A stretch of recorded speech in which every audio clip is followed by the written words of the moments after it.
মই আজিয়ে কৈছো কোনো গৰীব মানুহ অৰুণোদয়ৰ পৰা বাদ নপৰিব। আজিৰ সভাতে মই পাথাৰকান্দিৰ কাৰণে আৰু 5,000 আমাৰ ৰাতাবাৰীৰ কাৰণে আৰু 5,000 নৰ্থ কৰিমগঞ্জৰ কাৰণে আৰু 5,000 সাউথ কৰিমগঞ্জৰ কাৰণে আৰু 5,000 অৰুণোদয় আজিয়ে মই ডিক্লেয়াৰ কৰি দিছো।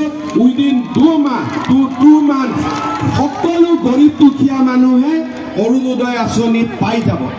ইয়াৰ পিছত আমাৰ মহিলাসকলে 10,000 টকাটো জলদি পাব লাগে নে নাই বলাবে লাগে নে নাই?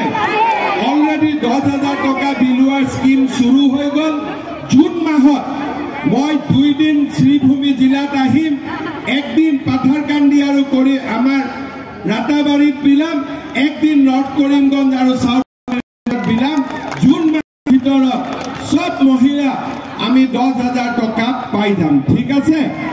আগতে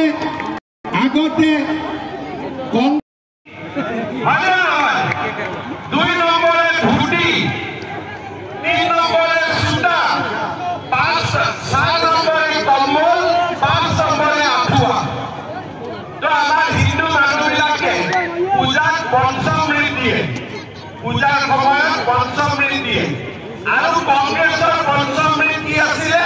লুঙি ধুতি খুটা কম্বল আঁঠুৱা। আজি কংগ্ৰেছ চৰকাৰৰ দিনত অৰুণোদয় আছিলে নেকি?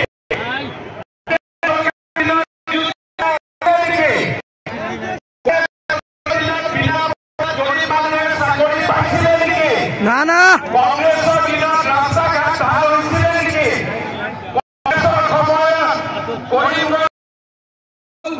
বড়ো অসমীয়া আৰু কাজিয়া নোহোৱা হল।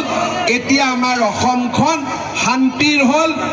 চাৰিওফালে অসমত এতিয়া শান্তিৰ প্ৰতিচ্ছবি। বৰাক ব্ৰহ্মপুত্ৰ পাহাৰ ভৈয়াম এতিয়া সকলো একলগ হল যোৱা 4 বছৰত আৰু নৰেন্দ্ৰ মোদী ডাঙৰীয়াৰ নেতৃত্বত। আপোনালোকে চিন্তা কৰি চাব, নৰেন্দ্ৰ মোদী ডাঙৰীয়াৰ নেতৃত্বত বৰাকলৈ ব্ৰডগজ ৰেল আহিলে। এতিয়া আমাৰ হাফলঙৰ ৰাস্তা ইলেকশ্যনৰ আগে মোটামুটি east to west corridor complete হৈ যাব।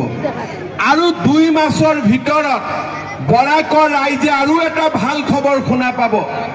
গুৱাহাটীৰ পৰা বৰাপানী আৰু বৰাপানীৰ পৰা পঞ্চগ্ৰাম, গোটেই গুৱাহাটীৰ পৰা পঞ্চগ্ৰাম আহি পাওঁতে লাগিব মাত্ৰ 5 ঘণ্টা সময়, 5 hours।